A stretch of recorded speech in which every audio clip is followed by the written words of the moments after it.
So hi, my name's Lee. I'm the Assistant Cruise Director here on board the Disney Magic, and here we are in Keys. Let's start by talking a little about Keys and then go into the different environments you guys have for the adults that come on board the Magic.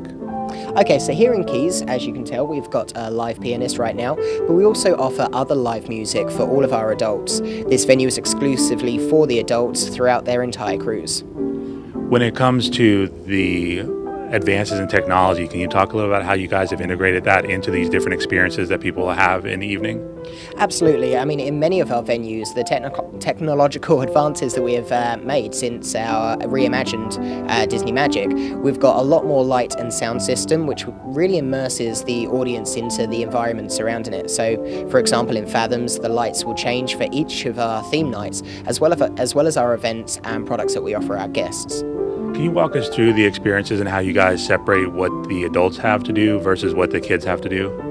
Absolutely. I mean, being very dependent on the demographic, we've got something for everyone. So from O'Gill's Pub, which is very much our sports bar for the adults, but throughout the daytime we could have such activities for the families to join in with our craft sessions, or with other certain elements such as Dream Team Draft Day, where you can pick your own sports team. But then purely for the adults at night time, we have some of those tougher quizzes, we have that live music, live guitars, and as well as that, the theme nights over in Fathoms. So it could be a 70s night, 80s night, or it could be one of our most famous game shows, Match Your Mate. You guys also have D-Lounge. Can you talk a little about that experience and how that utilizes technology?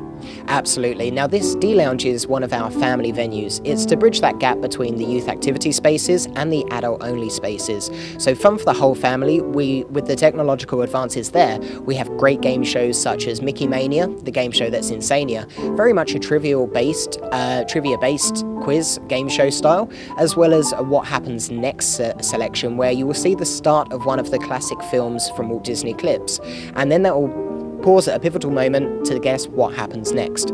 Not only that, you've also got other game shows such as Who Wants to Be a Mouseketeer, and tonight, Pirate's Life for Me.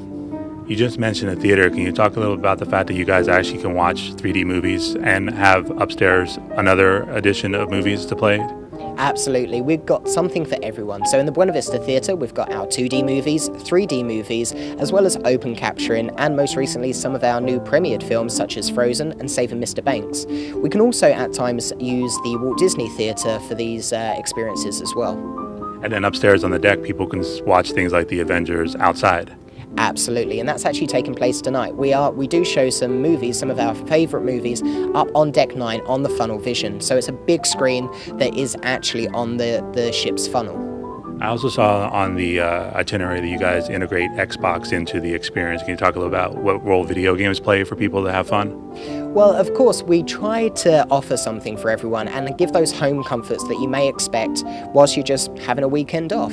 So we do have such consoles as the Xbox 360, the Wii consoles, to play games and to get the guests and especially the children to start communicating between themselves and set challenges, but in a fun environment. How has the fact that the people coming on board these ships these days have smartphones and tablets and are very tech savvy impacted the cruise experience from your perspective? Well, I think that we have to roll with the times, and especially with certain things that are starting to come out, like on the Dream and Fantasy with the new mobile app, where you can see the whole cruise itinerary and selections and activities throughout your cruise, is now starting to make its time here on board the Disney Magic. So that will be rolling out very soon.